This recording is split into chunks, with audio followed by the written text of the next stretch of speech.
Trick or treat! Hey guys, I'm Dr. Steve Silvestro, pediatrician and host of the Child Repair Guide podcast. And today we're going to talk about how to handle the mountain of candy your kids get for Halloween.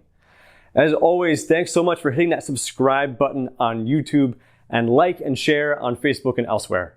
Those who know me best know that I love Halloween.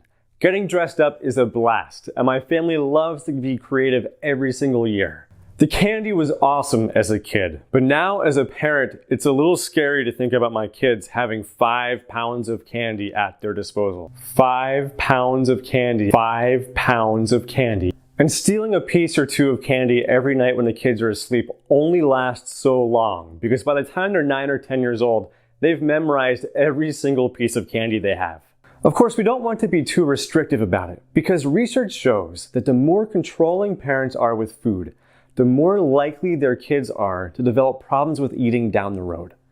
Plus, we all know that when something is a forbidden fruit, the more we want to get it. So you want to try not to make Halloween candy super appealing by restricting it too much. So what to do? You can donate it. Some pediatricians and dentists will offer kids money if they turn their candy in. Thank you very much. And some of those will then donate that candy to people in need. In fact, there's a group in my neighborhood who are taking kids' unused Halloween candy and filling piñatas for children in foster care. I bet if you look around in your community, you'll find somebody doing good too. And it's a great way to teach your kids how to help others with the things that they have. Another option is a switch witch. Wait, what? A switch witch. A what? You know, where you've got a box of toys or experiences and the kids get to trade in some or all of their candy and switch. But what if you want your kids to actually eat their candy? The approach we use in our house is to let the kids have whatever they want on Halloween night. Then after that, your kids get to have a portion of their candy each day. How much you portion out depends on you, the age of your child, and how well you feel they can handle it.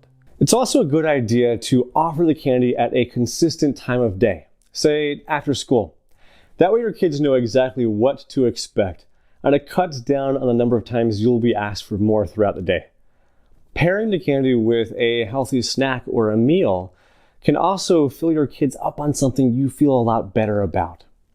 It's also a really good idea to talk before Halloween with your family and decide together exactly how long after Halloween the candy is going to stick around.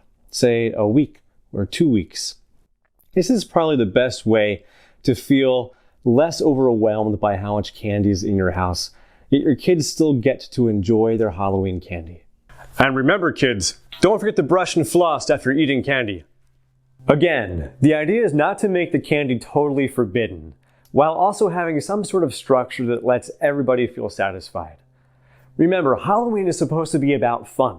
So by emphasizing all the other fun parts of Halloween, while keeping up your family's normal, healthy eating habits, you'll help your kids learn how to make healthy choices in time.